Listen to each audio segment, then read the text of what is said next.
नमस्कार दोस्तों, यह है ज्ञानधारा चैनल। आइए आज इस वीडियो में देखते हैं छत्तीसगढ़ लोक सेवा आयोग द्वारा आयोजित की गई सहायक प्राध्यापक की परीक्षा में भूगोल से किस प्रकार के प्रश्न पूछे गए।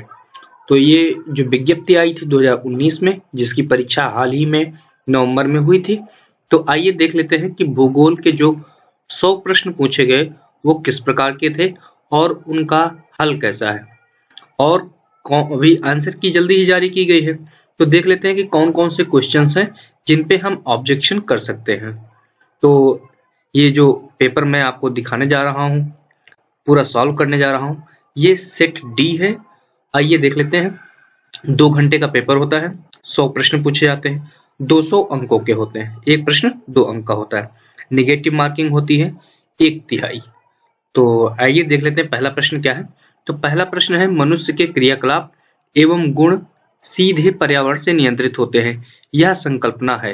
विकल्प दिए हुए हैं, संभववाद, संभाव्यवाद, निश्चयवाद, नवनिश्चयवाद। Activities and characteristics of man are controlled by environment. This concept is possibilism, probabilism, determinism, neo determinism. तो इसका जो उत्तर है वो है निश्चयवाद, डिटर्मिनिज्म। तो आइए देख लेते हैं अगला प्रश्न।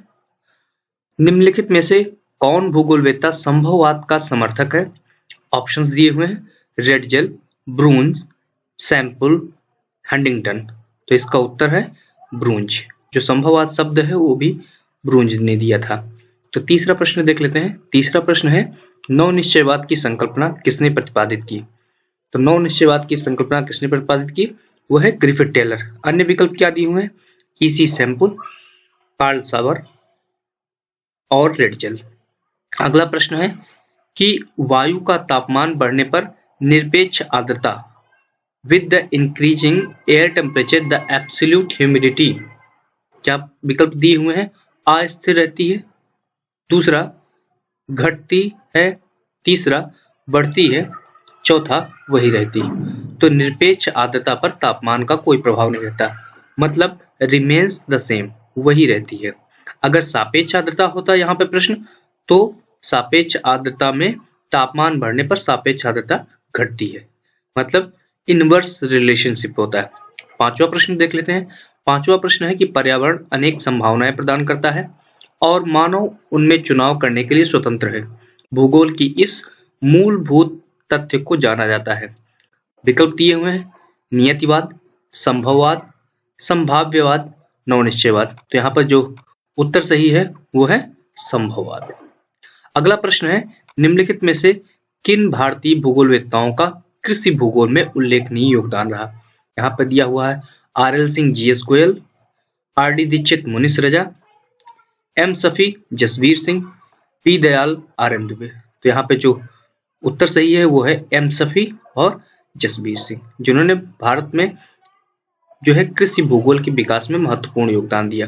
अन्य जो भूगोलवेत्ता दिए हुए हैं, जैसे आर.एल. सिंह, इन्होंने अधिवास भूगोल में महत्वपूर्ण योगदान दिया, नगरीय भूगोल में महत्वपूर्ण योगदान दिया। इसी तरह से जी.एस. गोयल, ये जो पंजाब विश्वविद्यालय से थे, इन्होंने जो योगदान दिया वो जो है जनसंख्या भूगोल में दिया। आर.डी. दीक्षित ने राजनीतिक भूगोल में योगदान दिया है। मुनीश रजा साहब, इन्होंने प्लानिंग में काम किया है। पी. दयाल साहब, इन्होंने जो काम किया है वो जियोमॉर्फोलॉजी में काम किया है, भूआकृति विज्ञान में काम किया है। इसी तरह से आर.एन. दुबे साहब ने भी, जो कि इलाहाबाद विश्वविद्यालय से जुड़े रहे, इन्होंने कॉमर्शियल ज्योग्राफी पर काम किया। अगला प्रश्न जो है, भारत में पहला विश्वविद्यालयी भूगोल शिक्षण विभाग निम्नलिखित में से किस विश्वविद्यालय में स्थापित किया गया। विकल्प दिए हुए, वाराणसी, कलकत्ता, सागर, अलीगढ़। तो यहाँ पर जो उत्तर है वो है अलीगढ़। मीन्स अलीगढ़ जो मुस्लिम यूनिवर्सिटी है वहां पर पहला, जो दिए गए विकल्प है उनमें ये सही है। ठीक है। अगला प्रश्न है कि निम्नलिखित में से कौन सी संकल्पना विडाल डी लाप्लास से संबद्ध है। नियतिवाद, नवनिश्चयवाद, संभववाद व प्रसंभववाद। तो यहाँ पर विकल्प है संभववाद। अगला प्रश्न है कि सूची 1 को सूची 2 से मिलाना है। यहाँ पर एक सूची में भूगोलवेत्ताओं के नाम दिए हैं, दूसरे स्थल पर उनके कार्यस्थल दिए। R L. Singh, S. M. Ali, C D. Deshpande, P. Dayal. कार्यस्थल दिए हैं बंबई, पटना, वाराणसी, सागर। तो आप जानते होंगे आर.एल. सिंह, रामलोचन सिंह जी, ये जो है जुड़े हुए थे कहाँ से? ये जुड़े हुए थे यहाँ पर वाराणसी से। ठीक है, तो 1 को 3 से मिला देंगे। ठीक है, दूसरा हो गया एस एम अली जो कि जुड़े हुए थे कहाँ से, उसको देखना है, तो ये 4 से सागर से जुड़े हुए थे। ठीक है, सी डी देशपांडे ये 1 से कहाँ से, मुंबई से जुड़े हुए थे, ये मिला दिया। पी दयाल पटना से थे, तो यहाँ पे मिला दिया। ठीक है, तो ये विकल्प मिल गया। अगला प्रश्न है कि ज्योग्राफी ऑफ पुरानाज नामक पुस्तक या किताब लिखकर किसने भारतीय भूगोल के विकास में महत्वपूर्ण योगदान दिया? विकल्प दिए हुए हैं R L Singh, S M Ali, R N Dubey, M Safi. तो यहाँ पर जो उत्तर है वो है एस एम अली। अगला जो प्रश्न है वो है इन्फ्लुएंसेस ऑफ ज्योग्राफिक एनवायरनमेंट पुस्तक किसने लिखी? विकल्प दिए हुए हैं Hettner, Mrs Semple, David Harvey, Peter Haggett. तो यहाँ पे जो उत्तर है वो है एलन चर्चिल सैम्पुल, मतलब मिस सैम्पुल। ठीक है, अगला प्रश्न है कि टेलर के कटिबंध स्तर सिद्धांत के संदर्भ में निम्नलिखित में से कौन सा कथन सही नहीं है? तो देख लेते हैं कौन सा क्या क्या कथन दिए हुए हैं। कथन दिया हुआ है कि मध्य एशिया मानव प्रजातियों का उद्गम स्थल रहा है, ये सही है। प्राचीन मानव प्रजाति उद्गम स्थल से अधिकतम दूरी पे है, ये भी सही है। नूतन मानव प्रजाति उद्गम स्थल से निकटतम है। अगला है जो है कि ऑस्ट्रेलाइड नवीनतम मानव प्रजाति, तो यहाँ पे ऑस्ट्रेलाइड की जगह पे मंगोलाइड होना चाहिए था, तो ये विकल्प जो है सही नहीं है। ठीक, अगला प्रश्न है कि नार्डिक प्रजाति के लोगों की बहुतायतन कहाँ पाई जाती है? तो विकल्प दिए हुए हैं स्पेन, उत्तरी यूरोप, ऑस्ट्रेलिया, भारत। तो यहाँ पे जो उत्तर होगा वो है उत्तरी यूरोप। अगला प्रश्न है कि मानव की प्रजाति का अभिप्राय क्या है? देखिए कितना पॉइंट्स, मतलब केवल शब्दों से प्रश्न पूछे गए हैं। रेस ऑफ मैनकाइंड मीन्स कि जो मानव प्रजाति है उसका मतलब क्या होता है? तो विकल्प दिए हुए हैं शारीरिक लक्षणों के आधार पर वर्गीकृत मानव समूह। दूसरा दिया हुआ है मानव के सामाजिक आर्थिक उपविभाग। अगला जो विकल्प दिया हुआ है लोगों का धार्मिक समूहन। अगला दिया है जनजातीय समुदाय। तो यहाँ पे जो सही विकल्प है वो है शारीरिक लक्षणों के आधार पर वर्गीकृत मानव समूह। अगला जो प्रश्न है कि वर्तमान में अफ्रीका महाद्वीप में सर्वाधिक जनसंख्या वाला देश कौन सा है? तो उसमें विकल्प दिए हुए हैं मिस्र, दक्षिणी अफ्रीका, नाइजीरिया, कीनिया। तो यहाँ पर उत्तर है नाइजीरिया। अगला प्रश्न है कि निम्नलिखित में से किस महाद्वीप में वर्तमान में जनसंख्या वृद्धि दर अधिकतम है? In which of the following continents current growth rate of population is highest? Asia, Europe, Africa, South America. तो यहाँ पे उत्तर होगा अफ्रीका। ठीक है, अगला प्रश्न है कि विकासशील देशों में जनसंख्या की तीव्र वृद्धि का कारण है। विकल्प दिए हुए हैं बढ़ती हुई जन्म दर एवं मृत्यु दर, घटती हुई जन्म दर एवं मृत्यु दर, तेजी से घटती हुई मृत्यु दर परंतु जन्म दर में मंद कमी। अगला है कि जन्म दर में तेजी से कमी परंतु मृत्यु दर में मंद कमी। तो इसका जो विकल्प सही है वो है तेजी से घटती मृत्यु दर परंतु जन्म दर में मंद कमी। अगला प्रश्न है कि गणितीय घनत्व का अर्थ है अरिथमेटिक डेंसिटी मीन्स। तो विकल्प दिए हुए हैं कुल क्षेत्रफल एवं कुल जनसंख्या का अनुपात, कुल क्षेत्रफल एवं ग्रामीण जनसंख्या का अनुपात, कृषित भूमि एवं कुल जनसंख्या का अनुपात, कृषित भूमि एवं ग्रामीण जनसंख्या का अनुपात। तो जो अरिथमेटिक डेंसिटी होती है वो टोटल पॉपुलेशन व टोटल एरिया का अनुपात होता है, मतलब कुल क्षेत्रफल व कुल जनसंख्या का अनुपात होता है। तो अगला देख लेते हैं प्रश्न कि निम्नलिखित में से जनसंख्या के आकार की दृष्टि से देशों का कौन सा सही अवरोही क्रम है? अवरोही मीन्स घटते हुए क्रम में। तो यहाँ पे विकल्प दिए हुए हैं चीन, ब्राजील, संयुक्त राज्य अमेरिका, ब्राजील, संयुक्त राज्य अमेरिका, चीन, चीन, संयुक्त राज्य अमेरिका, ब्राजील। तो यहाँ पे यही विकल्प सही है, चीन, उसके बाद संयुक्त राज्य अमेरिका व ब्राजील। यहाँ पे भारत होना चाहिए था विकल्प, तो विकल्प नहीं दिया है, तो इस हिसाब से ये सही है। ठीक, अगला प्रश्न है कि पुश एंड पुल आघात एवं आकर्षण सिद्धांत जनसंख्या के निम्नांकित में से किस घटक से संबंधित है? तो विकल्प दिए हुए हैं जननांकीय संक्रमण, जनसंख्या संरचना, जनसंख्या प्रवास, जनसंख्या उम्र वृद्धि। तो यहाँ पर जो उत्तर सही है वो है जनसंख्या प्रवास का, पॉपुलेशन माइग्रेशन। ठीक है, अगला प्रश्न है कि सबसे गंभीर जनसंख्या समस्या जिसका अधिकांश विकसित देश सामना कर रहे हैं वह है विकल्प दिए हुए हैं कि अत्यधिक जनसंख्या का घनत्व, किशोर जनसंख्या का बड़ा हिस्सा होना, प्रजननता का पुनर्स्थापन दर से नीचे होना, भारी संख्या में अप्रवासियों का आगमन। तो यहाँ पे जो विकल्प सही है वो है प्रजननता का पुनर्स्थापन दर से नीचे होना, fertility below the replacement rate. अगला प्रश्न है कि सीमा का अर्थ है the boundary is defined as, मतलब सीमा पूछ लिया गया कि क्या है। तो विकल्प दिए हुए हैं कि किसी देश के अंतिम छोर पर स्थित भूभाग, दूसरा पड़ोसी देशों के बीच का संक्रमण क्षेत्र, तीसरा पड़ोसी देशों की संप्रभुता को सीमांकित करने वाली रेखा, चौथा पड़ोसी देशों के मध्य अधिकार विहीन क्षेत्र। तो यहाँ पर सीमा का जो अर्थ है वो है पड़ोसी देशों की संप्रभुता को निर्धारित करने वाली रेखा, ठीक है। Line demarcating the limits of sovereignty of the neighbouring states, ठीक। तो ये हो गया विकल्प सी सही। अगला प्रश्न है कि निम्नलिखित में से कौन से कारकों ने हिंद महासागर का सामरिक महत्व बढ़ाया है। तो ये विकल्प दिए हुए हैं कौन कौन से, स्पाइक मैन द्वारा निर्दिष्ट उपांत क्षेत्रों में इसकी स्थिति, दूसरा पूर्व पश्चिम को जोड़ने वाले प्रमुख व्यापारिक मार्ग इस महासागर से गुजरते हैं, तीसरा इस महासागर का जल साल भर गर्म रहता है, चौथा पश्चिमी देशों में पेट्रोलियम निर्यात का मार्ग इस महासागर से जाता है। तो निम्नलिखित में से कोड दिया हुआ कि 1 2 3 सही है या 2 3 4 सही है या 1 2 4 सही है या 1 3 4 सही है। तो यहाँ पे जो विकल्प सही है वो है 1 2 4, ठीक। अगला प्रश्न है कि हृदय स्थल सिद्धांत निम्नलिखित में से किस क्षेत्र को हृदय स्थल माना गया। मध्य अफ्रीका, मध्य एशिया, मध्य अमेरिका, पश्चिमी यूरोप। तो मध्य एशिया को जो है माना गया है हृदय स्थल। अगला प्रश्न है कि वर्ष 2011 की जनगणना के अनुसार निम्नलिखित में से किस राज्य की कुल जनसंख्या में जनजातीय जनसंख्या का सर्वाधिक प्रतिशत है।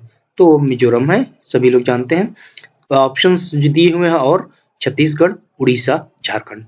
अगला प्रश्न जो पूछा गया है वो कि प्राचीन काल में छत्तीसगढ़ किस नाम से जाना जाता था।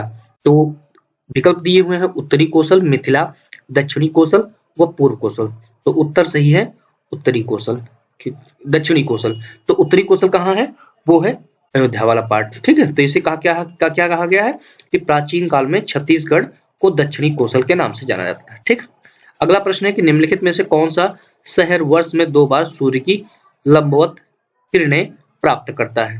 तो बिलासपुर, गया, रीवा, जयपुर ऑप्शन दिए हुए हैं। तो यहाँ पे विकल्प होगा बिलासपुर। क्यों? क्योंकि इसका जो है जो पड़ता है वो कर्क रेखा से नीचे पड़ता है, समझे।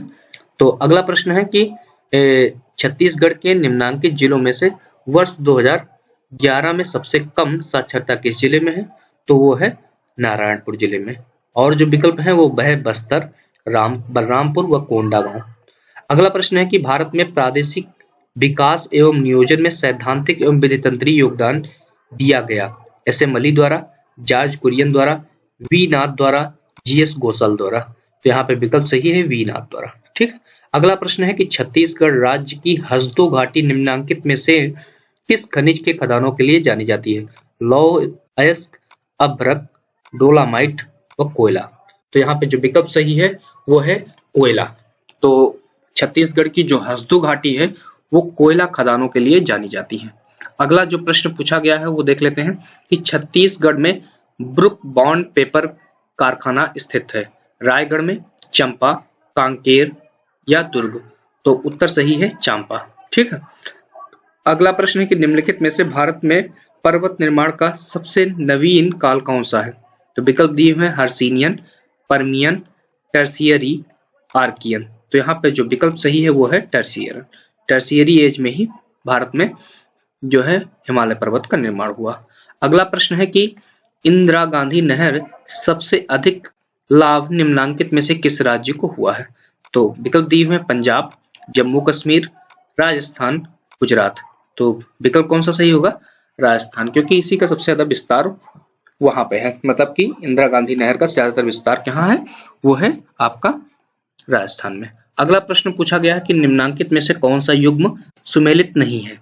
तो पैरी परियोजना गरियाबंद, मिनीमाता परियोजना कोरबा, भैंसाझार परियोजना मुंजेली, तंदुला परियोजना दुर्ग। तो यहाँ पे भैंसाझार परियोजना जो है मुंगेली में स्थित नहीं है, ये विकल्प सही नहीं है। ठीक है। अगला प्रश्न है कि निम्नलिखित में से ऑपरेशन फ्लड जुड़ा हुआ है। विकल्प दिए हुए हैं दुग्ध व्यवसाय का विकास, बाढ़ नियंत्रण, जनसंख्या नियंत्रण, फसल में जल भरण। तो यहाँ पर जो विकल्प सही है वो है दुग्ध व्यवसाय का विकास।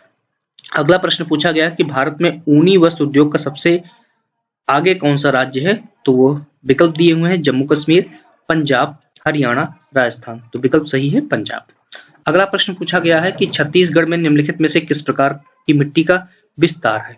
तो यहाँ पे विकल्प दिया हुआ लाल पीली मिट्टी, काली मिट्टी, लेटराइट मिट्टी, मरुस्थलीय मिट्टी। तो विकल्प कौन सा सही है यहाँ पे लाल एवं पीली मिट्टी। अगला प्रश्न पूछा गया कि भारत में राष्ट्रीय खाद्य सुरक्षा मिशन निम्नलिखित में से किस वर्ष प्रारंभ किया गया। तो वो है 2007 में। अगला प्रश्न पूछा गया है कि रायगढ़ नगर किस नदी के किनारे बसा हुआ है। यहाँ पर क्या शब्द दिया है रायगढ़ नगर, ना कि रायपुर। रायगढ़ नगर जो है वो स्थित है केलो नदी पर। और ऑप्शंस दिए हुए हैं ईब नदी, मांड नदी, महानदी। अगला प्रश्न है कि मध्य प्रदेश एवं छत्तीसगढ़ की सीमा पर निम्नलिखित में से कौन सी श्रेणी स्थित है। तो विकल्प दिए हुए हैं मैकाल श्रेणी, छुरी की पहाड़ियां, उदयपुर की पहाड़ियां, आबूझमाड़ की पहाड़ियां। तो विकल्प सही है मैकाल श्रेणी। अगला प्रश्न दिया गया कि छत्तीसगढ़ में मंडवा थर्मल पावर प्लांट किस जिले में स्थित है। ऑप्शंस दिए हुए हैं कोरबा, रायगढ़, जांजगीर चांपा व बिलासपुर। तो यहाँ पे जो विकल्प सही है वो है जांजगीर चांपा। अगला प्रश्न दिया हुआ कि बैलाडीला का लौह अयस्क के भंडार किस शैल समूह में पाए जाते हैं। विकल्प दिए हुए हैं गोंडवाना, धारवाड़, विंध्यन, दक्कन ट्रैप। तो यहाँ पे जो विकल्प सही है वो है धारवाड़। अगला प्रश्न पूछा गया कि भारत की स्टेट फॉरेस्ट रिपोर्ट 2017 के अनुसार छत्तीसगढ़ राज्य में निम्नलिखित में से वनों के किस वर्ग के अंतर्गत क्षेत्रफल सबसे अधिक है। विकल्प दिए हुए हैं अत्यंत सघन वन, मध्यम सघन वन, खुले वन, झाड़ी वन। तो यहाँ पर जो विकल्प सही है वो है मध्यम सघन वन। अगला प्रश्न है कि छत्तीसगढ़ राज्य में सीमेंट उद्योग की स्थापना में निम्नलिखित में से किस कारक का सर्वाधिक प्रभाव रहा है।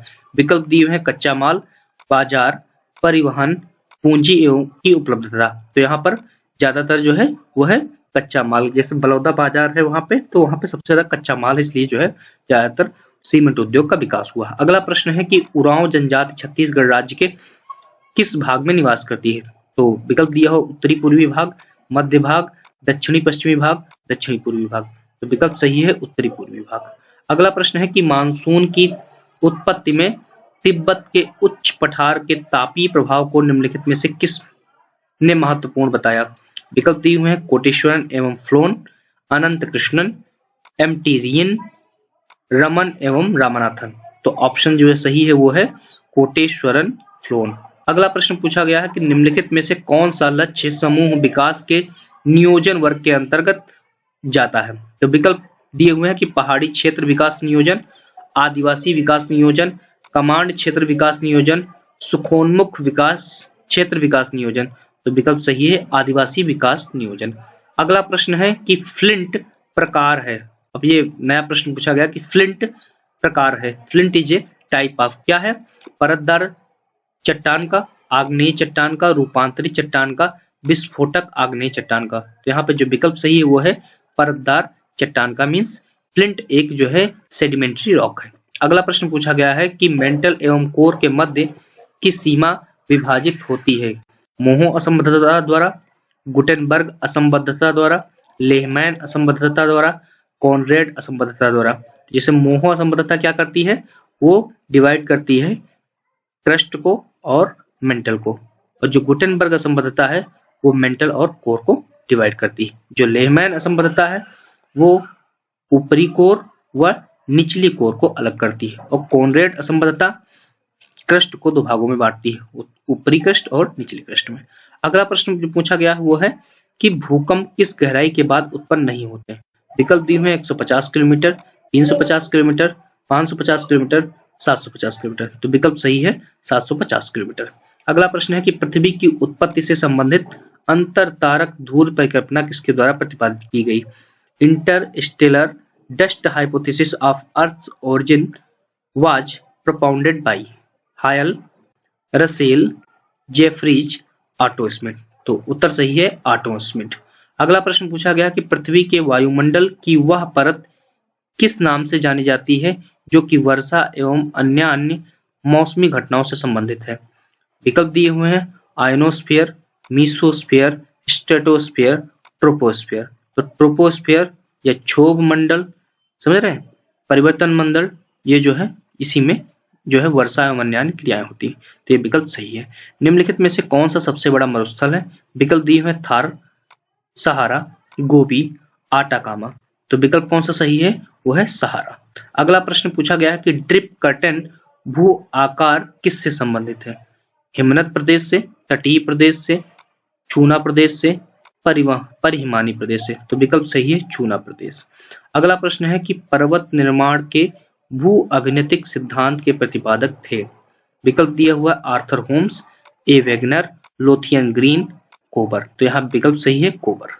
अगला प्रश्न है कि वेंटिफैक्ट स्थलाकृति संबंधित है किससे? आंध्र प्रदेश से, शुष्क प्रदेश से, चूना प्रदेश से, तटीय प्रदेश से। तो विकल्प सही है शुष्क प्रदेश से पवन द्वारा निर्मित स्थलाकृति। समझ रहे हैं? तो अगला प्रश्न देख लेते हैं कि निम्नलिखित में से किस समूह में सभी भूदृश्य पवन अपर्दन से बने। यहाँ पढ़ना है आपको कि पवन के अपर्दन मीन्स विंड इरोजन से बने, ना कि डिपोजिशन से। इरोजन पढ़ना है, ठीक है। तो विकल्प दिए हुए एस्कर, लायस, यार्डंग। दूसरा दिया हुआ है बालू का स्तूप, लेपीज, लायस। अगला दिया है यार्डंग, भूस्तंभ, छत्रकशिला। अगला है भूस्तंभ, बरखान, टोम्बोलो। तो जैसे टोम्बोलो क्या है? समुद्री, हटा दो उसको, तुरंत निकाल दो, ठीक है। इसमें जो है दिया हुआ क्या? लेपीज, चूना पत्थर से, इसको हटा दो। इसमें एस्कर दिया है तो हिमानी से, इसको निकाल दो। तो ये जो है विकल्प सही हो जाएगा क्या? यार्डंग, भूस्तंभ, छत्रकशिला।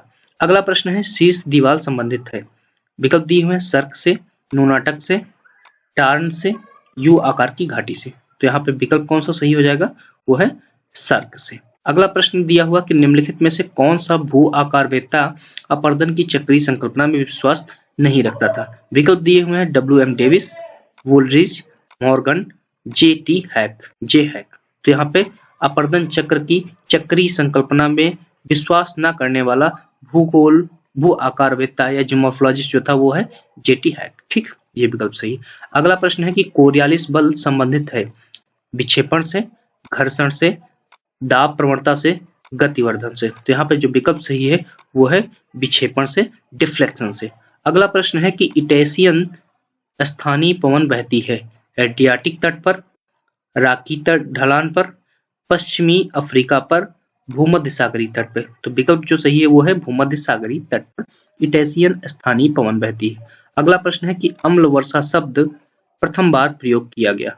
तो विकल्प दिए हुए हैं बेरी द्वारा, हिडोर द्वारा, एंगुस स्मिथ द्वारा, क्लाउसन द्वारा। तो यहाँ पे जो विकल्प सही है वो है एंगुस स्मिथ द्वारा। स्मिथ द्वारा जो है क्या किया गया? अम्ल वर्षा एसिड रेन शब्द का प्रयोग किया गया, ठीक है।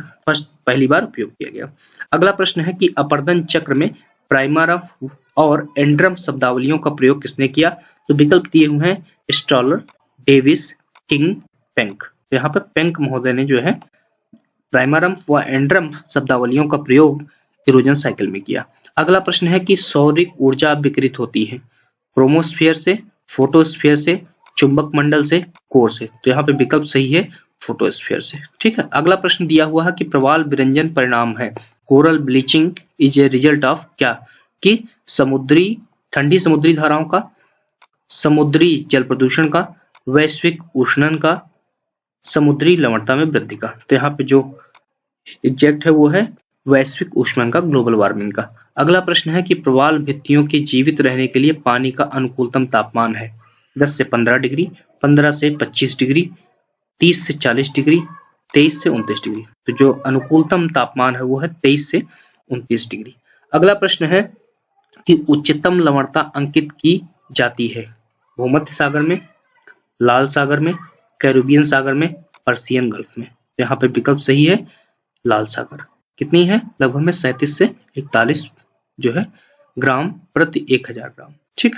अगला प्रश्न है कि निम्नलिखित में से कौन सा सागर सबसे कम गहरा है। विकल्प दिए हैं उत्तरी सागर, काला सागर, बाल्टिक सागर, पीत सागर। यहाँ विकल्प जो सही है वो है उत्तरी सागर।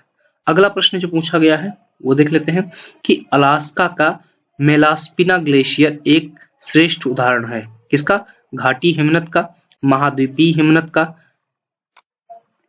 उसके बाद गिरिपदी हिमनद का, हिमटोपी हिमनद का। तो जो आंसर की आई हुई है, मॉडल आंसर की आई है छत्तीसगढ़ लोक सेवा आयोग द्वारा, उसमें उत्तर दिया हुआ है हिमटोपी जो है हिमनद का। लेकिन मेलास्पिना ग्लेशियर एक गिरिपदी हिमनद है जो कि दुनिया का सबसे बड़ा गिरिपदी हिमनद है। तो आप इस पे क्लेम कर सकते हैं छत्तीसगढ़ लोक सेवा आयोग पे। ठीक है, अगला प्रश्न जो दिया गया है, पोनोर्स का निर्माण होता है कहाँ पे?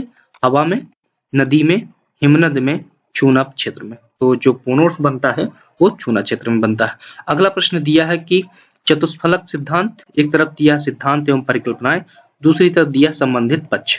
तो सिद्धांत तो परिकल्पनाओं के तरफ देखते हैं। चतुष्फलक सिद्धांत, भू अभिनतिक सिद्धांत, अवतलन सिद्धांत, स्थिर तरंग सिद्धांत। इस तरफ विकल्प जो दिए हैं, ज्वार भाटा की उत्पत्ति, प्रवाल भित्ति की उत्पत्ति, पर्वत निर्माण, महाद्वीप एवं महासागरों की उत्पत्ति। तो जो चतुष्फलक सिद्धांत है वो जुड़ा हुआ था किससे? महाद्वीप एवं महासागरों की उत्पत्ति से। ठीक है, अगला जो दिया है भू अभिनतिक सिद्धांत, वो जो जुड़ा हुआ था वो किससे जुड़ा हुआ था? वो था पर्वत निर्माण से। अगला था कि अवतलन सिद्धांत, तो अवतलन सिद्धांत जो जुड़ा हुआ था वो था प्रवाल भित्तियों की उत्पत्ति से। स्थिर तरंग सिद्धांत जो था वो था ज्वार भाटा की उत्पत्ति से।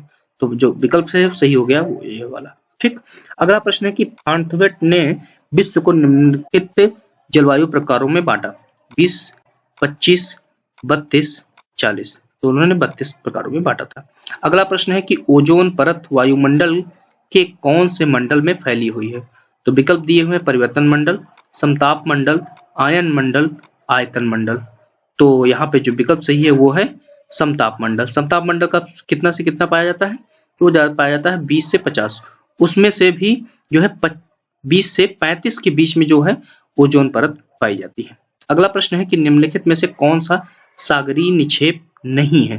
तो विकल्प दिए हुए हैं ग्लोबरिजेना पंख, सिल्ट, रेडियो लेरियन पंख, लालचिका। तो यहाँ विकल्प सही है सिल्ट। अगला प्रश्न है कि निम्न वायुमंडल में एक निश्चित भाग में अति तीव्र गति वाली ऊपरी वायु तंत्र को कहा जाता है?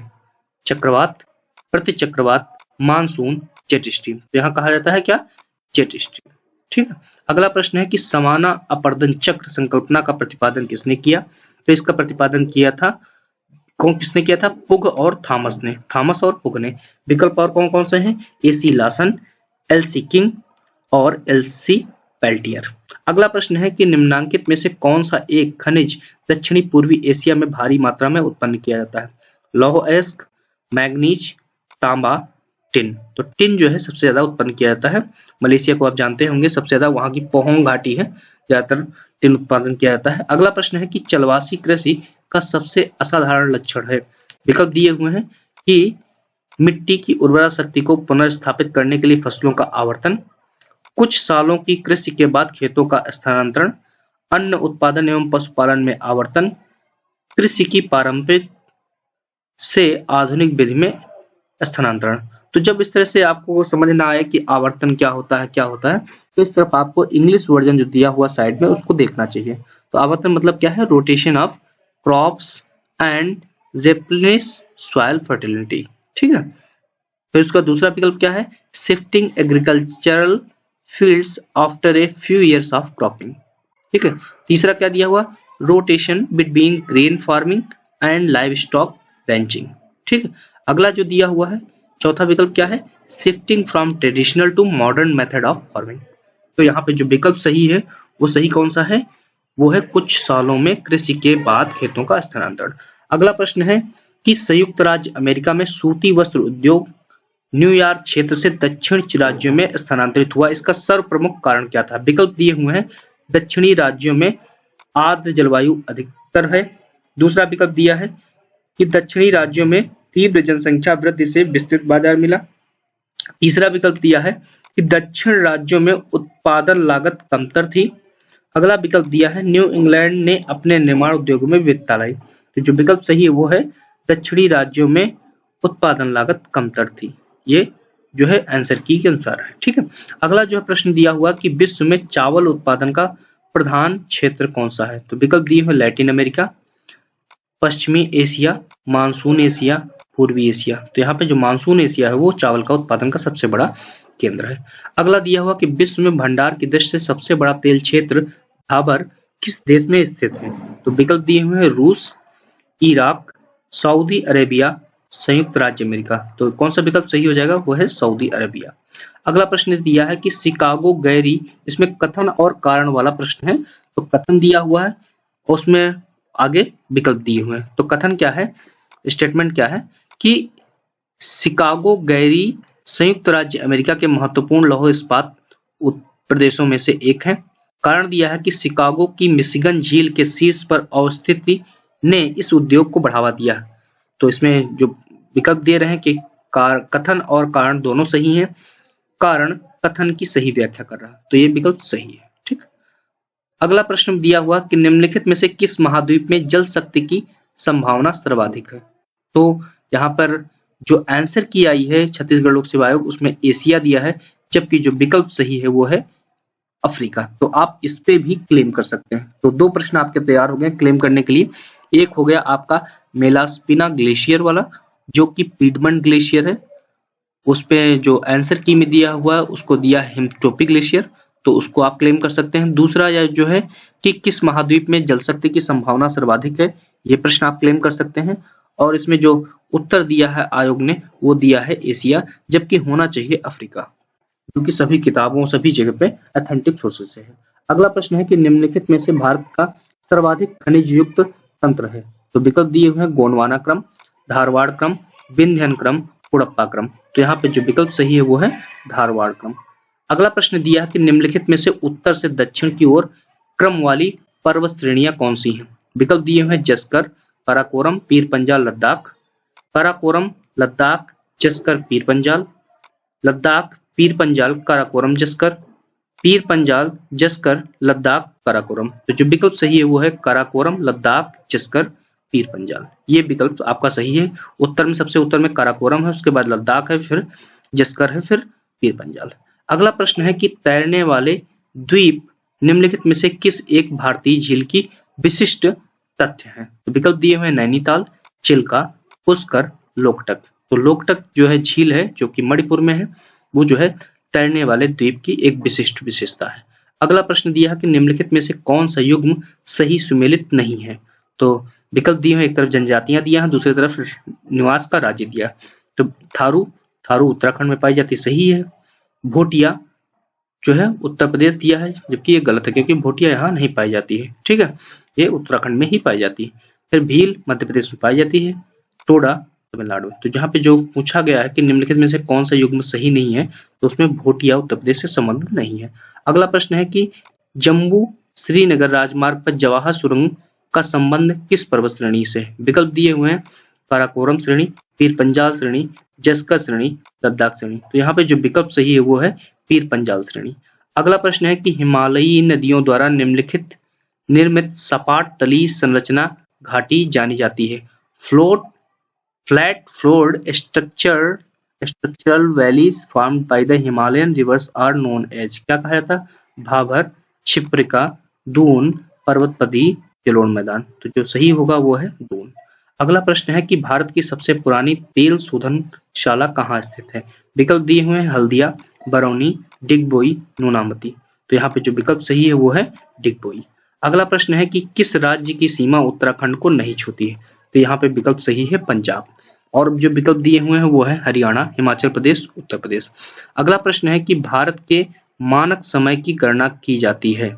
Indian standard time is calculated from. तो यहाँ पे विकल्प दिए हैं 82.5 डिग्री पूर्वी देशांतर, उसके बाद 78 डिग्री पूर्वी देशांतर, 74.5 डिग्री पूर्वी देशांतर, 84.5 डिग्री पूर्वी देशांतर। तो 82.5 डिग्री मतलब 82 डिग्री 30 मिनट पूर्वी देशांतर को भारत से जो है भारत के मानक समय की गणना की जाती है। अगला प्रश्न है कि निम्नलिखित में से किस राज्य में पंजीकृत उद्योगों की संख्या सर्वाधिक है? तो विकल्प दिए हुए हैं महाराष्ट्र, गुजरात, तमिलनाडु, आंध्र प्रदेश। तो यहाँ पे जो विकल्प सही है वो है आपका तमिलनाडु। अगला प्रश्न है कि सूती वस्त्र उद्योग के निम्नलिखित खंडों में से कौन सा खंड सूती वस्त्र उत्पादन में शीर्षस्थ है? क्या है कि which of the following sectors of the cotton textile industry is at top in cotton textile production. तो विकल्प दिए हुए हैं mill sector, powerloom sector, handloom sector, hosiery. तो यहाँ पे जो विकल्प सही है वो है पावरलूम सेक्टर। अगला प्रश्न पूछा गया, बहुत दिमाग से लगाना है, कि देश के 4 इस्पात कारखानों को पूर्व से पश्चिम जो है सही क्रम में लगाना है। Correct order of 4 steel plants of country from east to west. ठीक है, तो यहाँ पे दिया हुआ भिलाई, दुर्गापुर, राउरकेला, बोकारो। दुर्गापुर, बोकारो, राउरकेला, भिलाई।